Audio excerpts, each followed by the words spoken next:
أعوذ بالله من الشيطان الرجيم. بسم الله الرحمن الرحيم.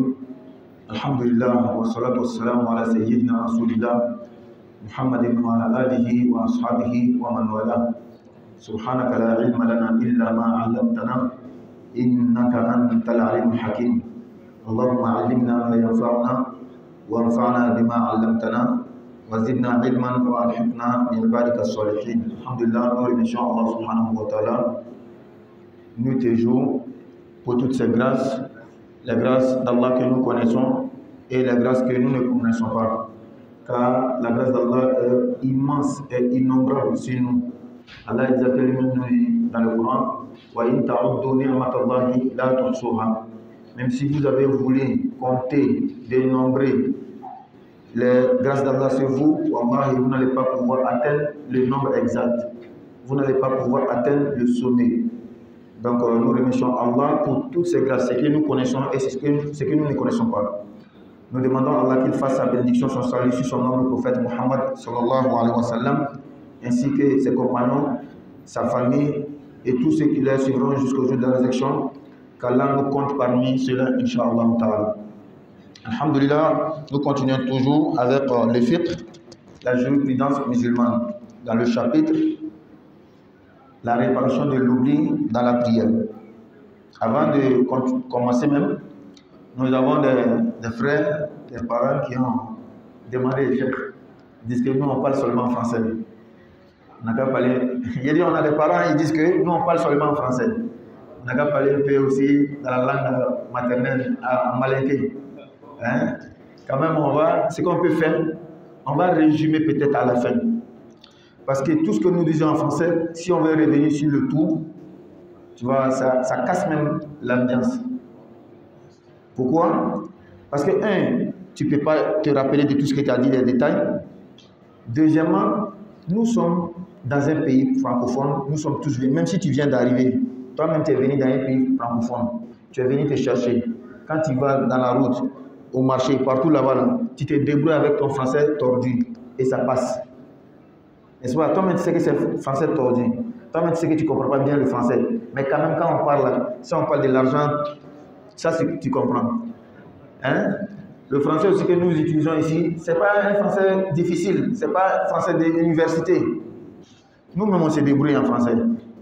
Il ne faudrait pas que l'intention soit que, pourquoi c'est mosquée des Malinqués, mais on ne parle jamais de... Non. Si l'intention c'est ça, vraiment, ce n'est pas la peine. Mais si l'intention c'est parce que réellement, il y a telle et telle personne qui ne comprend pas bien, ça, c'est compréhensible. C'est pourquoi, Inch'Allah, à la fin, au moins quelques 5 minutes comme ça, on va résumer l'essentiel, qu'Allah donne la bonne compréhension. Je vois le frère, je me suis rappelé de sa question. Il faut me rappeler la question. Il va falloir dire la canadron. Voilà. Très bien. C'est les deux questions. Maintenant, je me suis rappelé. Donc, la première question de notre frère, avant même de commencer le cours, lorsqu'on fait l'azan, appel à la prière, ou bien toi-même tu as vu le muezzin, il a pris le micro, il veut faire l'appel. Est-ce qu'on fait nafila ou bien on ne fait pas nafila? C'est ça la question, non? Très bien. Donc, on ne fait pas de nafila. Comme Cheikh Khalil nous dit dans son livre, quand on fait l'azan, kuriha, c'est déconseillé, pas haram, c'est pas interdit, tu as péché. Non, c'est pas ça. Mais c'est déconseillé. On te conseille d'attendre, après l'appel, tu vas faire ton nafila. Pourquoi? Souvent, c'est le pourquoi les gens ne comprennent pas. Ils disent, mais pourquoi Cheikh Khalil dit ça? Et il y a des gens, ils ont couru que tu dis Cheikh Khalil ou bien Imam Malik dit ça. Et ce qui vient entendre seulement, Qala Allah, Qala Rasul Intaha. Ils oublient que Qala Allah, Qala Rasul, ça fait 14 siècles en toi, Qala Allah et Qala Rasul. Il faut forcément des gens qui vont rapporter Qala Allah, Qala Rasul, mais en même temps, ils vont rapporter aussi l'explication qui va avec. Allah donne la bonne compréhension. Ça, c'est une parenthèse. On va avec la question du frère. Donc, quand le muezzin prend le micro, toi-même tu as vu, ou bien il a commencé à faire l'azan, il ne faut pas faire nafila. Pourquoi? Parce que le prophète Muhammad sallallahu alayhi wa sallam dit, lorsque le muezzin fait l'appel, dites exactement ce qu'il dit, répétez ce qu'il dit. Quand il arrive à Ashhadu anna Muhammadan Rasulullah, dites sallallahu alayhi wa sallam. Quand il dit hayya ala salat, dites la hawla wa la quwwata illa billah. Jusqu'à la fin, dites pareillement. Quand il finit, dites Allahumma rabba hazihi da'wati tamma wa salati al-qa'ima ati Muhammadan al-wasilata wal fadila wa ba'athu maqama mahmoudan allazi wa'adta innaka la tukhlifu al-mi'ad. Tout celui qui dit ça là, l'intercession du prophète Muhammad sallallahu alayhi wa sallam lui est obligatoire. Maintenant, les fuqaha vont tirer de ces hadiths là. Tu vois que la vie c'est clair. Ils vont tirer dans ce hadith que, mais pourquoi? Parce que toi-même tu sais très bien, quand tu fais Allahu Akbar, le premier takbir, on appelle takbir al-ihram. Pourquoi? Parce que ça t'interdit toute autre parole, toute autre action, à part celle de la prière. Donc quand toi tu vas faire Allahu Akbar, le muezzin va faire Allahu Akbar, tu ne peux pas répondre ce qu'il va dire. Peut-être seulement quand il va dire Ashhadu anna Muhammadan, tu vas dire sallallahu alayhi wa sallam. Quand il va dire la hawla wa la quwwata, tu es dans la prière, tu ne peux pas dire la hawla wa la quwwata illa billah. Quand il va dire hayya ala salat. Donc, au lieu de perdre un mérite pour avoir un seulement, pourquoi tu ne fais pas l'effort pour avoir les deux? C'est pourquoi les fuqaha vont dire, quand le muezzin fait, il faut t'arrêter. Il faut dire ce qu'il va dire pour avoir le mérite de répéter ce que le muezzin va dire. Quand il va finir, tu vas faire ton affaire, tu vas avoir deux mérites. Al-mu'min al-qawi ahabbu ila Allah min al-mu'min al-da'if. Le croyant fort est plus aimé auprès d'Allah que le croyant faible. La force là, ce n'est pas seulement la force physique, la force mentale, la force spirituelle, la force, tout ce que tu fais pour te rapprocher d'Allah. Donc, voici pourquoi les fuqaha vont dire makruh, quand on fait l'azan, de faire la prière. Mais ce n'est pas interdit. Si toi tu veux, il faut faire, il n'y a pas de souci. Quand on a la bonne compréhension. Est-ce que ça c'est compris? Ce qui est bien, il faut attendre quand il va finir, tu vas faire ton affaire. Là, tu vas avoir deux mérites. Si tu fais aussi, il n'y a pas de souci. Ça, c'était la première question. La deuxième question, quand l'imam est en train de faire khutbah, tu es rentré dans la mosquée, est-ce que tu fais nafila ou bien tu t'assois? Il y a deux écoles. Il y a une école qui va dire, le prophète sallallahu alayhi wa sallam dit, quand le muezzin fait, quand l'imam fait khutbah, on ne fait pas nafila. Donc, ils vont prendre ce hadith-là, ils disent, quand tu rentres, il faut t'asseoir. Si tu les demandes, mais est-ce que le prophète n'a pas dit, quand on rentre dans la mosquée, on ne doit pas s'asseoir, tant qu'on n'a pas fait deux rakat? Il dit, oui, ce hadith-là est vrai quand ce n'est pas le moment de khutbah. Tu vois comment ils ont compris les deux hadiths? L'autre va dire, non, quand tu rentres, il faut t'asseoir. Pardon, il faut faire deux rakats. Parce que le premier dit, il faut t'asseoir, le deuxième dit, il faut faire deux rakats. On va dire, mais est-ce que le prophète n'a pas dit, quand l'imam fait khutbah, il ne faut pas avoir fait nafila? Parce que lui va dire, il faut saluer la mosquée deux rakats avant de t'asseoir. Nous, on va lui dire, mais le prophète dit, quand l'imam fait khutbah, il faut s'asseoir. Pourquoi toi, tu veux saluer la mosquée? Lui va te dire, non. Ce que le prophète a dit, quand l'imam fait khutbah, il ne faut pas faire nafila. C'est celui qui est assis dans la mosquée. Depuis 11 heures, il est là. Il est en train de lire le Coran, il est en train de faire quelque chose. C'est quand l'imam est rentré, c'est en ce moment, lui veut se lever pour faire nafila. Tu vois comment chacun des deux a compris les deux hadiths et la compréhension, si ça passe. Donc toi, maintenant, tu as le choix. Moi, personnellement, quand moi je rentre dans la mosquée, ce n'est pas dehors de la mosquée. Dans la mosquée, quand moi je rentre, l'imam fait khutbah, moi je m'assois. Moi, je ne fais pas nafila. Mon frère aussi qui est rentré, il fait nafila. Moi, dans mon cœur est ouvert pour lui. Il sait qu'il est en train de suivre une autre explication des deux hadiths. C'est comme ça le musulman doit être. Quand tu es imam, tu es en train de faire khutbah. Il y a certains imams, hein, en tout cas moi, je suis en train de faire khutbah. Le frère qui est rentré, il est en train de faire nafila, il n'a pas de problème avec moi. Lui qui est rentré, il s'est assis directement, il n'a pas de problème avec moi. Mais tu peux voir un autre imam, quand lui fait khutbah, si tu es rentré, tu veux, il dit, assis-toi.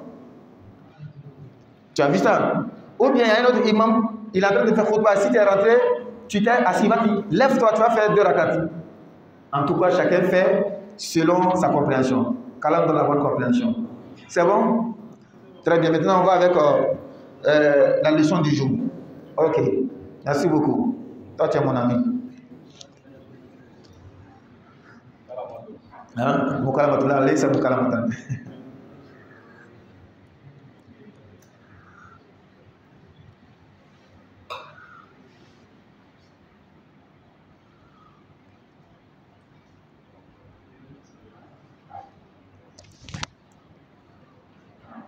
Voilà, merci beaucoup. Il faut chaque dimanche, tu fais comme ça, quoi, oui? Non, maintenant on a pris les deux questions, on va avec notre cours. Après, s'il y a une autre question. Voilà. On était sur quand est-ce qu'on obéit à l'imam même s'il a fait erreur et quand est-ce qu'on ne l'obéit pas. La dernière leçon de la semaine passée, c'était ça. Imam, il a fait erreur. Nous, on a dit qu'il a fait erreur. Mais on va le suivre quand même. Imam, il a fait erreur. Mais on ne va pas le suivre dans ce qu'il fait. Donc, c'est les deux choses-là qu'on expliquait. On avait déjà expliqué quand est-ce qu'on suit l'imam malgré son erreur. Et ça, c'est quand il a fait 2 rakats. Il devait s'asseoir pour faire tahiyya. Il a oublié. Il s'est levé. 1, on dit subhanallah pour le rappeler. 2, on le suit malgré il a fait erreur. Parce que quand l'imam s'est levé là, la position dans laquelle il est, c'est un acte obligatoire. La position qu'il a oubliée, le fait de s'asseoir au milieu là, c'est un acte surrogatoire. Et la règle juridique musulmane nous dit, on ne laisse pas un acte obligatoire pour un acte surrogatoire. Donc l'imam a bel et bien raison de continuer. Et nous, après l'avoir rappelé, on le suit. On avait déjà expliqué ça. Et il y a des cas, il y a certains différents cas. Quand il s'est déjà levé, quand il ne sait pas quoi aller, on a déjà expliqué. Maintenant, quand est-ce que, quand l'imam fait l'erreur, on le rappelle, mais on ne le suit pas. C'est ce qu'on est en train d'expliquer maintenant. Wa in jalasa imamuka, yani, fil oula ou fil thania, fakum wa la tajlis ma'ahu. Une prière de 4 rakats. Je vais prendre l'exemple de Isha. La première rakat, est-ce qu'on s'assoit? La troisième rakat, est-ce qu'on s'assoit? On s'assoit seulement dans la deuxième rakat et dans la quatrième rakat. Ton imam a fait erreur. La première rakat, il s'est assis. Tu dis subhanallah, mais tu ne le suis pas dans l'assise. Toi-même, tu dis subhanallah en te levant. Lui, il doit quitter cette position d'assise-là pour venir te trouver toi étant arrêté. Parce que, même si le prophète sallallahu alayhi wa sallam nous dit innama ju'ila al-imamu li yutamma bih, l'imam est là dans la prière pour qu'on le suive, mais pas à al-khata', laysa à al-khata' il-bayyin. On ne suit pas l'imam dans l'erreur, à l'exception de ce que nous avons dit. On ne suit pas l'imam dans son erreur. Donc, l'imam s'asseyant dans la première rakat, ça c'est une erreur qu'on ne doit pas le suivre dedans. Également, l'imam s'asseyant dans la troisième rakat, dans une prière de 4 rakats, c'est une erreur qu'on ne doit pas le suivre dedans. Donc, quand l'imam s'assoit depuis la première rakat ou la troisième rakat, tu dis subhanallah pour le rappeler et tu te lèves, tu ne le suis pas. Ça c'est un. Deuxièmement, wa in sajada wahidatan wa taraka thaniya fasabbih bihi wa la takum ma'ahu. L'imam dans la première rakat par exemple, chaque rakat a un ruku, 2 sujoud, chaque rakat. Dans la première rakat par exemple, l'imam a fait un sujoud, il a laissé le deuxième et il s'est levé. Tu dis subhanallah et tu t'assois, tu l'attends. Il doit quitter là-bas, venir te trouver. C'est compris? Je reprends. Dans la première rakat, on parle du sujoud. On vient de dire 2 choses. Si tu n'as pas fait attention, tu vas parce que c'est pareil. Non. La première rakat, il s'est assis. Là, tu dis subhanallah, tu te lèves. Dans la première rakat, il a fait un sujoud, il a laissé un, il est parti dans la deuxième rakat. Tu dis subhanallah, mais tu t'assois pour l'attendre. Il doit venir te trouver. Le deuxième sujoud là, c'est un acte obligatoire. Même s'il est dans un autre acte obligatoire, il doit venir régler ça avant d'aller dans l'autre. J'espère que c'est clair. S'il ne savait pas, nous on est là pour le rappeler. S'il n'a pas compris, on s'assoit, on dit subhanallah. Quand Cheikh va dire, El Hajj va dire, Kramo va dire, Oussaz va dire, mais il est obligé de s'asseoir, à moins qu'il y a quelque chose dans son cœur. Un homme sensé, tu es comment dans la tête, une personne, 2 personnes, 3 personnes, 4 personnes, laisse-toi ta certitude, suis-les. Mais avant de laisser même ta certitude, demande-les d'abord. Qu'est-ce qu'il y a? Vous parlez, que ce soit en maraka, en bambara, en français, en tout cas parler. Mais que ça ne soit pas long, oui?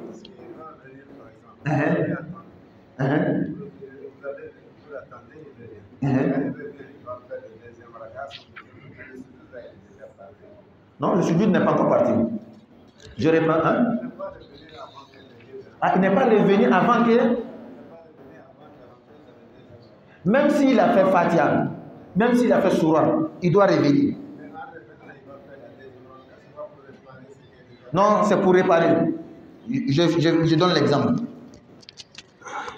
Moi, je suis dans la deuxième rakat actuellement.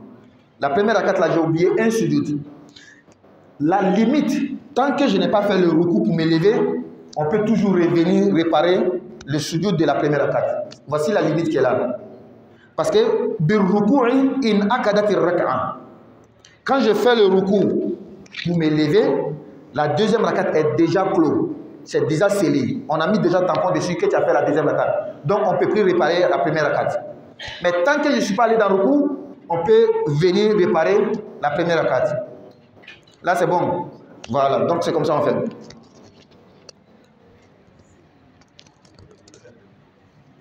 Ensuite, il y a un détail à donner. On n'est pas pareil. Dieu nous a créé là. Il y a une différence dans chacun d'entre nous. Il y a des gens, ils acceptent. Ils ont le cœur ouvert. Ils sont modestes. Quand tout le monde dit souvent il peut accepter. Il y a des personnes, de la manière dont Dieu les a créés là. Et c'est des gens, la tête là est dure. Même si toute la mosquée veille, dit subhanallah, lui ne va pas venir. Il y a des personnes qui sont comme ça. Ça, c'est un cas d'un imam et beaucoup de personnes. Mais quand tu prends cet exemple-là, souvent, ce n'est pas trop cohérent. C'est pas facile que ça se produise. Mais tu prends le cas, toi et ton imam, vous deux seulement. Alors là, c'est à ce moment-là, l'imam ne peut pas vraiment accepter souvent. Si on est ensemble, une personne, 3 personnes, 4 personnes, on dit souvent là, forcé, tu vas revenir. Mais c'est toi et moi seulement on prie. Toi tu as dit souvent là, moi j'ai calculé dans ma tête, il n'y a pas d'erreur.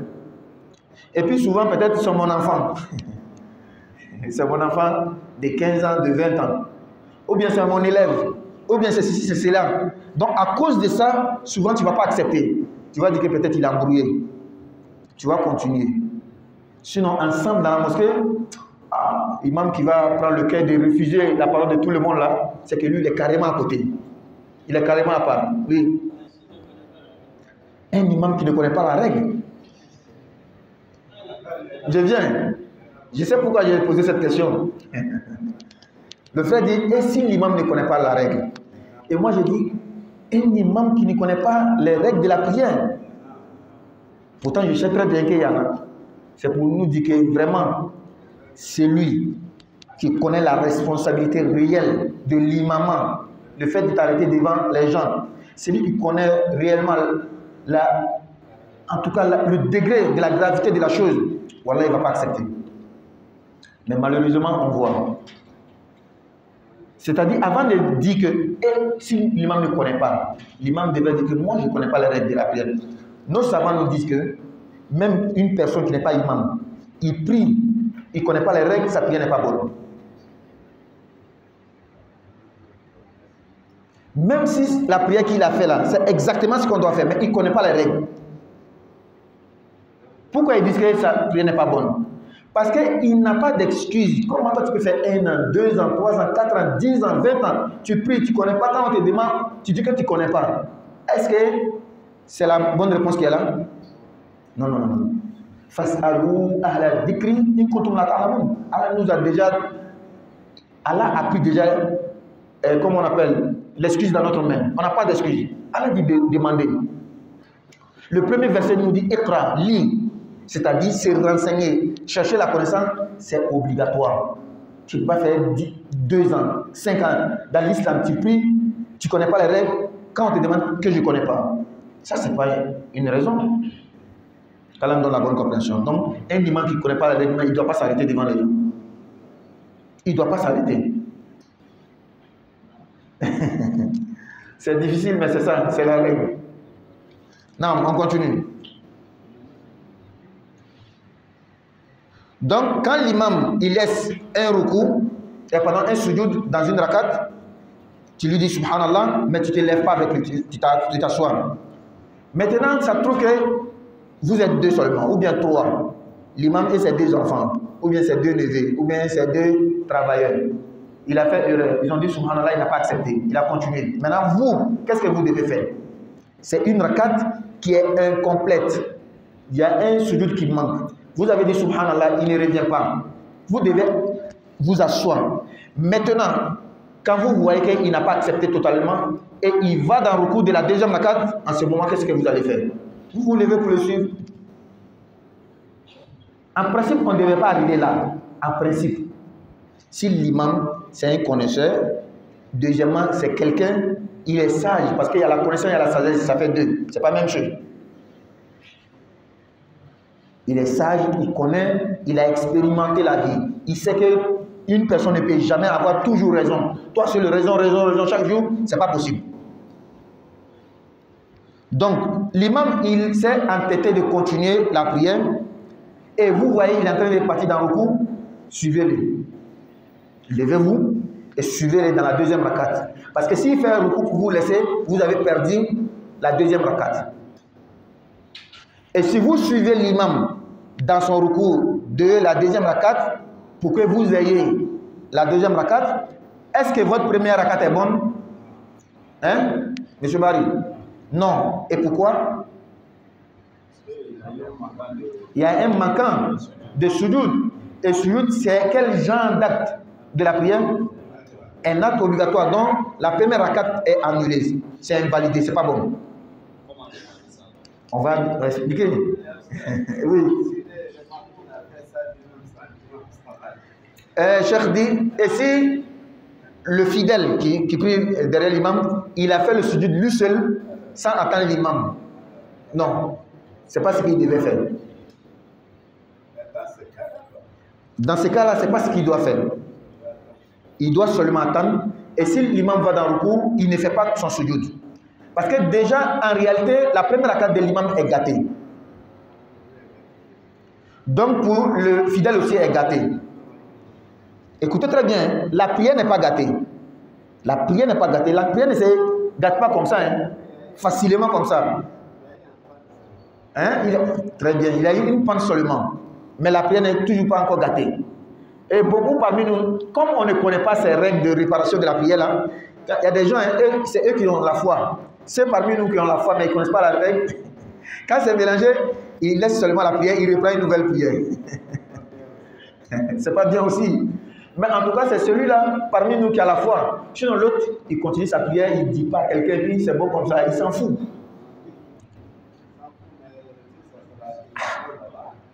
Qu'Allah nous donne la bonne compréhension. Très bien.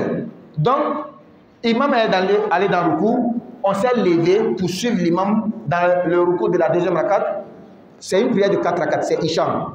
L'imam il a oublié un sujoud dans la première rakat. On a dit subhanallah, on s'est assis. On voulait qu'il quitte dans la deuxième rakat pour venir nous rejoindre, il n'a pas fait. Comme il partait dans le recours de la deuxième rakat, on s'est levé pour le suivre. La deuxième rakat de l'imam devient notre première rakat. Parce que la première rakat est gâtée. C'est invalidé. Donc la deuxième rakat de l'imam, ça devient notre première rakat. L'imam chez lui, c'est sa deuxième rakat. Chez nous, c'est la première rakat. Or, à la fin de la deuxième rakat, l'imam va s'asseoir. Si l'imam s'assoit, qu'est-ce que nous on fait? Est-ce qu'on va s'asseoir avec lui? Parce que sinon on s'assoit avec l'imam, c'est comme on s'est assis dans la première rakat. Une chose qui ne se fait pas. C'est pourquoi la prière n'est pas gâtée et le lien entre l'imam et son fidèle, c'est pas encore gâté, mais il y aura un problème. C'est pourquoi Cheikh va nous dire que illa an takhafa aqda ruku'ihi fattabi'uhu aw fatba'uhu wa la tajlis ma'ahu ba'da dhalika la fi thaniya wa la fi rabi'a fa idha sallama fazid rak'atan ukhra badalan min ar-rak'ati allati alghaytaha baniya wa tasjudu qabla as-salam. La prière est devenue un peu bizarre. C'est la première rakat, il n'a pas fait un sujoud. Il est dans le cours de deuxième rakat, on l'a suivi. Sa deuxième rakat devient notre première rakat. Lui, c'est sa deuxième rakat, il va s'asseoir pour faire taïya. Nous, on ne s'assoit pas. Ah oui. Quand il va faire deuxième sujoud de sa deuxième rakat, il va s'asseoir pour faire taïya. Nous, on se lève. Quand on se lève, qu'est-ce qu'on fait? On l'attend seulement. La prière n'est pas encore gâtée. Le lien qui est entre nous, ce n'est pas encore gâté. mais on ne le suit pas dans l'assise. Parce que si on le suit, c'est comme on s'est assis dans notre première rakat. Donc nous, on s'élève. Lui, il fait son taïya. Quand il finit, il va nous rejoindre. Quand il nous rejoint, c'est sa troisième rakat qu'il est en train de faire. Nous, c'est notre deuxième rakat. Donc, notre deuxième rakat là, qui est lui, sa troisième rakat, quand il va faire deuxième sujoud, il ne va pas s'asseoir parce que c'est troisième rakat pour lui. Est-ce que nous, on va s'asseoir? Non. Nous, on s'élève. Parce que l'assise là, c'est considéré, c'est un acte surrogatoire. Et l'acte que l'imam a train de faire, c'est un acte obligatoire. Donc nous, on laisse pour nous, on le suit. C'est compris? Donc, il est dans sa troisième rakat, nous, on est dans notre deuxième rakat. Nous, on n'a pas fait l'assise du milieu. Il va partir, il va se lever pour sa quatrième rakat. C'est notre troisième rakat. Lui, à la fin de sa quatrième rakat, il va s'asseoir pour faire taïya. Oh, pourtant, c'est notre troisième rakat. Dans une prière de 4 rakats, on ne s'assoit pas à la troisième rakat. Donc, nous, on ne va pas s'asseoir. On se lève en attendant son salam. Quand il va faire assalamu alaikum wa rahmatullah, assalamu alaikum wa rahmatullah, nous, ça nous reste une rakat. Parce que la première rakat est invalidée. Nous, on continue notre prière. Quatrième rakat, et puis, khalas, on fait notre salam et c'est fini. C'est après maintenant, on va s'asseoir yeux dans yeux pour donner des explications. Imam, pourquoi tu as fait ça? Vous aussi, pourquoi vous avez fait ça? Oui? Je viens, il n'est pas encore fini. Forcément, il y en a un Kabla parce qu'il y a des assises que nous, on n'a pas fait. Et il y a un ajout. Nous, c'est comme on a fait 5 rakats dans la forme, mais en réalité, c'est 4 rakats qu'on a fait, puisque la première rakat est invalidée. C'est-à-dire, la première rakat, malgré c'est invalidé là, mais c'est considéré comme un ajout. Donc, il y a eu des choses qu'on n'a pas fait, comme l'assise. Qu'est-ce qu'on devait faire entre Kabla et Ba'da? Comme on n'a pas fait l'assise, c'est considéré comme il y a un manquement. Quand il y a un manquement, qu'est-ce qu'on fait? Kabla ou Ba'da? Kabla. Kabla qui veut dire 2 sujoud avant de faire salam. Comme dans la forme, il y a eu 5 rakats, qu'est-ce qu'on doit faire? Il y a eu un ajout. Et quand il y a un ajout, qu'est-ce qu'on fait? Ba'da. Donc il y a 2 choses. Il y a Kabla, il y a Ba'da. Qu'est-ce qu'on va faire pour laisser l'autre? Ou bien est-ce qu'on va faire les deux ensemble? On avait déjà expliqué cette règle-là. Qu'est-ce qu'on fait? Kabla. On fait Kabla seul. On laisse Ba'da. Kabla, lui seul, il prend la place de Kabla et Ba'da ensemble. Nous ghalibou as-sujud al-qabliya ala as-sujud al-ba'di. Nous ghalib an-naqs ala ziyada. Pourquoi? C'est très simple. On ne peut pas faire les deux. On va forcément faire un. Parce que le but, c'est de faire 2 prosternations, soit pour combler un vide, soit l'ajout qu'on a fait là, pour faire plus mal à Shaitan. On avait déjà expliqué la sagesse qu'il y a dans le fait de faire 2 prosternations pour réparer une prière. Parce que l'oubli vient de Shaitan. Wama ansanihu illa Shaitan. C'est le diable qui nous mélange dans notre prière pour ne pas que la prière soit bonne et puis on perd des mérites. Donc quand tu oublies dans ta prière, tu as fait un ajout ou bien tu as diminué, c'est l'œuvre de Shaitan. Le Shaitan, qu'est-ce que Allah lui a demandé vis-à-vis de Adam? Il a refusé. Sujoud, non? C'est qu'il veut dire que Shaitan n'aime pas sujoud. Donc comme tu as fait que j'ai oublié quelque chose dans la prière, c'est que tu n'aimes pas là. C'est ce que je vais faire. Elle doit faire ça à sa manière ou bien parce qu'il y a votre 4e rakat qui est en forme, 5e rakat, non? Est-ce que chacun doit faire ça à sa manière? On va expliquer. C'est étape par étape. Ce que toi tu avais demandé, est-ce que c'est Kabla on fait ou Ba'da? Tu as eu la réponse, n'est-ce pas? C'est Kabla on fait pas Ba'da. Malgré dans cette prière-là, il y a eu des jazous, mais il y a eu aussi des manquements. Donc, dans la règle, on prend toujours le côté de manquement, c'est-à-dire on fait Kabla, on laisse Ba'da. Kabla est lourd, plus lourd que Ba'da. C'est compris? Quand tu fais Ba'da, tu es en train de faire 2 sujoud pour faire mal à Shaitan. Mais quand tu fais Qabla, c'est deux choses que tu fais. Le vide qui est là, tu remplis et tu fais mal à Shaitan, ça fait deux. Mais quand tu fais Ba'da, c'est un seulement. Il n'y a pas de vide. C'est seulement un ajout qui est là. Et le sujoud que tu fais là, c'est toujours un ajout encore. Mais comme c'est après le salam, ça ne fait rien. Donc le but des deux sujud après le salam, c'est de faire mal à Shaitan, qui t'a fait oublier dans la prière. Ça c'est bon. Non. Il y a des dialogues avec l'imam. Oui. Voilà, là, c'est l'imam, on va demander, imam, comment 10 personnes, 4 personnes, on dit que subhanallah, subhanallah, tu n'acceptes pas. Qu'est-ce qu'il y a? Mais je pense qu'avant même d'arriver là-bas, l'imam que vous priez derrière lui, 5 ans là, vous devez connaître son comportement. Vous devez connaître le comportement de l'imam que tu pries derrière lui il y a 5 ans. C'est que c'est l'imam, il est vraiment dur d'oreille. Il n'accepte pas ce que les gens disent. Quand c'est comme ça là même, ce n'est pas la peine de parler encore. Parce que vous savez que l'imam là, vraiment, il n'est pas facile.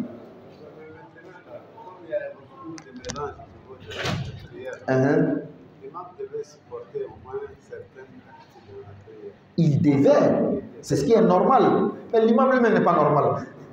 C'est une manière de parler entre guillemets. C'est-à-dire que l'imam n'est pas facile. Sinon, normalement, il devait accepter.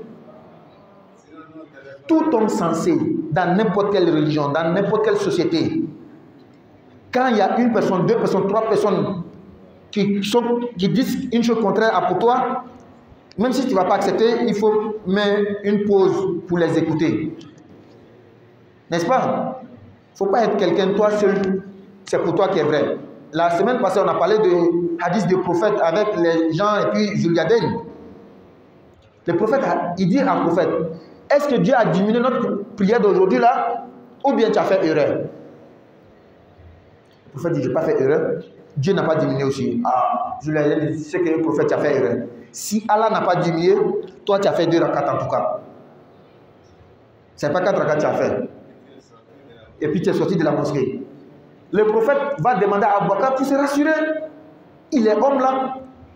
Il y a certains de nos savants qui disent que ces genres de choses qui sont arrivées dans la vie du prophète, c'est une manière de nous enseigner. Sinon, il y a un ange qui est là, Allah lui-même il est là quand il y a erreur, Allah fait descendre les versets. Pourquoi Allah va les laisser faire erreur si ce n'est pas pour nous enseigner? Le Coran est plein de les erreurs que les gens ont fait et puis Allah corrige. Le Coran est plein de ça. Et entre nous même pour nous dire que nous ne voulons pas, on va toujours faire les erreurs. Quand on se retrouve quelque part, on est musulman, on est quelque part à la mosquée, on veut où? On ne veut pas, on va faire des erreurs. Le problème, ce n'est pas l'erreur. Le problème, quand on te donne conseil après l'erreur, il ne faut pas revenir dessus. Vendredi passé, par exemple, on prie, il y a quelqu'un qui est en train de prendre de l'eau, le robinet est caché dans sa main. Après la pluie, tu vois, ça sert à quoi de parler? Il y a des gens parmi nous, et dans leur tête là, dans notre vie, il ne doit pas y avoir d'erreur. Quelqu'un ne doit pas faire erreur. Dans la mosquée, quand quelqu'un fait erreur net, même les téléphones sonnent, tu fais... Aïe. Mais nous sommes des humains, non? Si on veut où, on ne veut pas où, il y aura toujours des erreurs, il faut toujours corriger seulement. Ouais.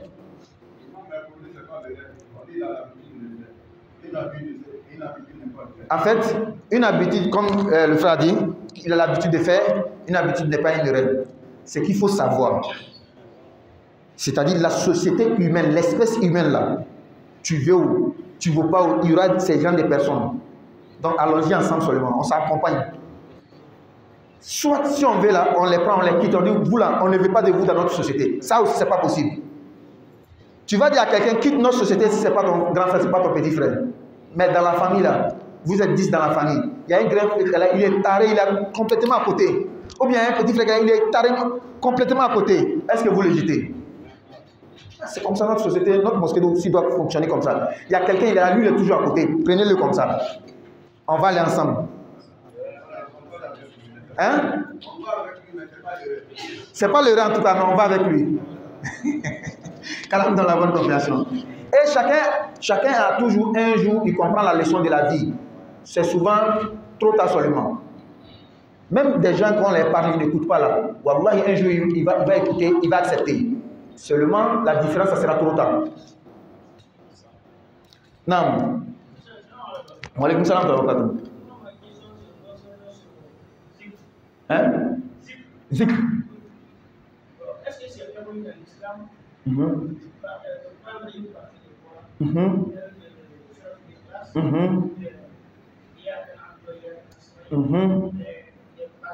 Oui.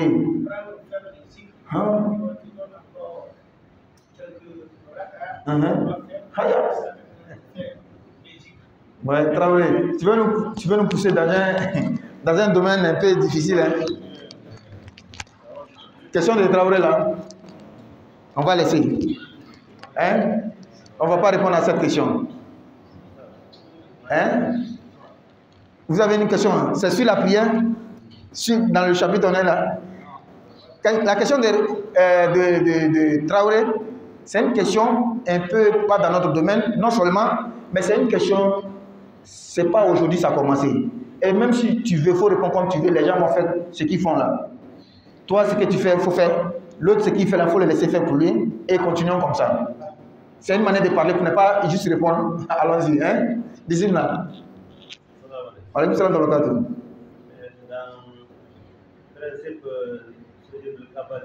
Oui. Oui. Est-ce que si on a fait premier taïa, on a fait deuxième, maintenant on doit faire sujoud. Si on a fini de faire sujoud, oui. On va faire taïa encore ou on va pas faire? Très bien. Ça, c'est une très belle question parce que c'est notre domaine, c'est notre sujet. Hein? Traoré, moi, t'es fâché. Voilà.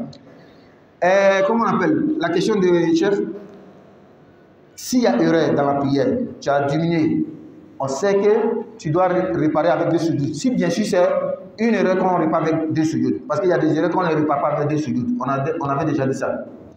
Donc tu as fait un manquement, tu dois réparer avec deux sujoud. Or pourtant c'est une prière, tu avais fait une première taïa, tu as fait une deuxième taïa. Les deux sujoud que tu vas faire avant de faire salam là, est-ce qu'après les deux sujoud tu vas faire aussi taïa? Si tu fais ça, ça sera comme trois taïas dans une même prière. N'est-ce pas? Il y a une divergence entre les savants. Il y a des savants qui disent que tu fais la taïa. Il y en a qui disent qu'il ne faut pas faire la taïa. Les malikites par exemple, et ils font taïa après les deux salam. Si tu demandes pourquoi, ça sera trois taïa, non? On va te dire que même toi-même, il y a des prières, tu fais trois taïa. Si tu me demandes quelle est cette prière-là, je vais te dire, quand tu viens trouver l'imam dans la troisième rakat de Maghrib, quand il s'assoit, tu fais taïa ou tu ne fais pas taïa? Ou bien tu viens trouver l'imam dans la deuxième rakat de Maghrib. Quand il va s'asseoir, il va faire taïa, tu vas faire non? Sa troisième rakat, tu vas faire taïa, non? Quand toi, tu vas te lever pour rembourser la rakat qui te reste, tu vas faire taïa, non? C'est combien de taïa? Donc, il faut prendre souvent des choses qui changent comme ça, à cause de certaines raisons. Qu'Allah nous donne la bonne compréhension. Très bien. Il y a quelque chose qui reste, on va ajouter, et puis, c'est comme aujourd'hui, on a pris seulement le temps sur un seul point. On a dit que quand il y a un problème, l'imam n'a pas accepté. Il a laissé un sujoud. On l'a rappelé, il n'a pas accepté une partie. En tout cas, la rakat est gâtée. Nous, on le suit, la monnaie de le suivre, on a dit. Quand il fait salam, on doit se lever pour rembourser. Comment? Est-ce que chacun fait pour lui ou bien fait comment? C'est ça qui était la question de El Hajj et c'est déjà mentionné. Donc, on a deux choix. Soit chacun complète sa prière de lui seul, chacun se lève et fait la rakat, ou bien on a le choix même de passer une personne devant. Il y a un point qui reste, mais comme le temps est arrivé, on va pas. La semaine prochaine, on va revenir sur toujours ce point-là pour continuer. Donc c'est comme ça qu'on doit faire. C'est-à-dire on a le choix. Chacun peut faire pour lui, ou bien on passe quelqu'un devant et prie. Mais il faut faire attention. Vous êtes dans quel genre de mosquée? Avec quel imam? Il y a quelle tension dans la mosquée? C'est tout ça, il faut regarder avant de passer quelqu'un devant. Sinon, l'imam va dire, ah bon, c'est coup d'état que vous voulez me faire. Et ça va engendrer autre chose. C'est pourquoi chez les Malikites, quand on a fini de faire Isha, tous ceux qui vont venir derrière, là, chacun prie seul. 2 personnes, 3 personnes ne vont pas se mettre ensemble pour faire les prières d'Isha. Non. Chez les Malikites, ça ne se fait pas. Est-ce qu'on a compris ça? Je dis bien chez qui? Chez les Malikites. Mais si on n'est pas dans une mosquée malikite, c'est normal. Mais pourquoi les Malikites ont dit ça? Parce que c'est des choses généralement qui envoient des palabres dans les mosquées. Il y aura quelqu'un, il n'aime pas la tête de cet imam-là, il va toujours rester à côté. Et moi, j'ai vu des exemples. Peut-être que vous aussi, vous avez vu les exemples. Quelqu'un, lui, il n'aime pas la tête de l'imam. Donc, il ne va jamais prier avec l'imam. Ou bien, et puis généralement, c'est dans une mosquée, il y a 2-3 imams. Donc, entre les imams, là, il y a un palabre entre eux. Au marché là-bas, ils ont fait affaire, ça n'a pas marché. Donc, lui, il ne veut jamais prier derrière cet imam-là. Quand il voit l'imam, c'est lui là devant, il va prendre le temps dans la douche là-bas. Quand on va finir net, il va constituer son groupe où il va prier avec une autre personne. Ça, c'est un exemple qui est donné. Dans une mosquée aussi, on veut faire coup d'état à l'imam. Souvent, c'est comme ça commence. On dit l'imam, il ne dit pas bien, son tajwid n'est pas bon, il n'est pas comme ça. En tout cas, il y a une raison qui est là. Et tu vois, les gens vont commencer à former un groupe après lui et ça devient pagaille dans la mosquée. C'est pourquoi les Malikites disent, quand il y a une mosquée, après la prière de l'imam Ratib, l'imam principal, on ne fait pas une autre prière ensemble encore. Chacun fait pour lui. On n'est pas obligé de suivre ce qu'ils disent, hein. Mais c'est important, les paroles, tu vas voir son importance quand il y a palabre dans une mosquée. Wa alaykum salam.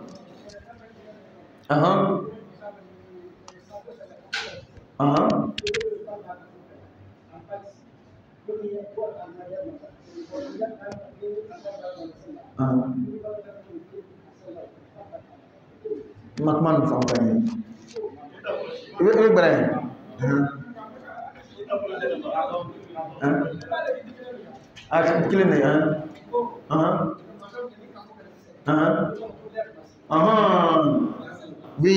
oui. Très bien. Ah ouais. Il y a hier ou avant-hier, on dit de faire jamou. Moi j'ai vu qu'il n'y a pas raison de faire jamou. Je n'ai pas fait jamou, non? Donc parfois aussi, toi imam, selon tes calculs, on doit faire jamou. Tu fais jamou, il y a des gens dans la mosquée qui disent que non, on ne doit pas faire jamou. Et ils ne vont pas faire jamou avec vous. Après Maghrib, ils vont s'asseoir à côté, ils vont causer. Après, ils vont venir se mettre ensemble à l'aide d'Isha, ils font Isha. Non, on ne doit pas faire ça. Ça envoie toujours des conflits dans la mosquée. Si tu ne veux pas faire jamou, va à la maison. Et je profite de l'occasion. Parfois, nous on regarde, il ne pleut pas parce que la raison qui doit nous faire jamou, parmi ces raisons, il pleut actuellement même. Le mois on veut faire Maghrib. Et d'une manière, ça mouille les habits. Pardonnez, on va prendre un peu de temps. Et je devais résumer en bambara. Bon. Donc, la pluie peut mouiller les habits. C'est en ce moment on fait jamou. Ou bien, il y a la boue. Pour marcher dans la boue, pour venir de la mosquée, ce n'est pas facile. Ou bien, il y a le noir. Et les Malikites m'ont dit que c'est les deux. Al-Wahlu ma'adhulma. Les deux ensemble. Donc, vraiment, ça, c'est pas bon. Quand l'imam décide de faire jamou, soit tu fais jamou avec lui, soit tu vas à la maison. Et ce que je voulais dire, des gens, ils voient que le ciel est noir. Si eux veulent attendre, Inch'Allah, c'est pas facile, il est de loin. Mais toi, il faut partir à la maison. Tu as Kintele là-bas, il faut partir. Nous, on est à côté ici. Donc, c'est à cause de toi, nous, on va faire jamou. Non. Parce que l'heure là est très importante. Elle a dit, Inna solata kanat alal mu'mina kitaban mawquta. Donc, quand il n'y a pas l'excuse réelle là, vraiment, on ne peut pas faire jamou. Il y a couvre-feu. Si on doit prier à 19h10, oui. On doit prier. Ou bien même à Brazzaville ici, souvent, nous savons qu'il y a des bébés Noël qui comme ça. Quand il a plu peut-être vers 17h, une faute pluie. Donc, à Maghrib, les gens vont rentrer. Les rues seront vides. Même s'il ne pleut pas, même s'il n'y a pas de boue, on peut faire jamou. Mais si moi j'ai remarqué tout ça, il n'y en a pas. Pourquoi il y a fait jamou? Donc, il faut faire azan. Après, on va résumer ou bien. Il est combien? Il est 4 même. On peut pas. Et là, j'attends d'abord. Il faut qu'on finisse. Même si après azan, on va commencer la prière en même temps. Donc, alhamdulillah, pour résumer seulement, on a critiqué les phobies. Au kiti et Djumele. On a tout l'imam ko yoromi. C'est Bambara. On a tout l'imam ko yoromi. Oye, ni l'imam ka sujud kreke rakala ka kelentoyi. Olante tout l'imam ko. n'o dun kɛla ten raka min bɛ tugula la imamu kan ka o le to yen ka na anw sɔrɔ n'o tɛna ɲɛnabɔ an bɛ taga limamu kɔ nka raka min n'a ma sujudi kelen kɛ o bɛ tiɲɛ donc seli min bɛ raka 4 an bɛna dafa looru cogoya jumɛn an b'a to n'a ka salamu bila an bɛ wuli k'an ta dafa o kɔfɛ an bɛ kabila kɛ ni a ka salamu bila mɔgɔ kelen kelen bɛɛ bɛ se i ka raka sara walima an bɛ fara ɲɔgɔn kan ka mɔgɔ kelen bila ɲɛfɛ a bɛ o kɛ n'a ye. C'est le résumé qui est là. J'espère qu'on a compris. Subhanaka Allahumma wa bihamdika nashhadu an la ilaha illa anta astaghfiruka wa atubu ilayk. Subhana rabbika rabbil izzati amma yasifun wa salamun alal mursalin walhamdulillahi rabbil alamin.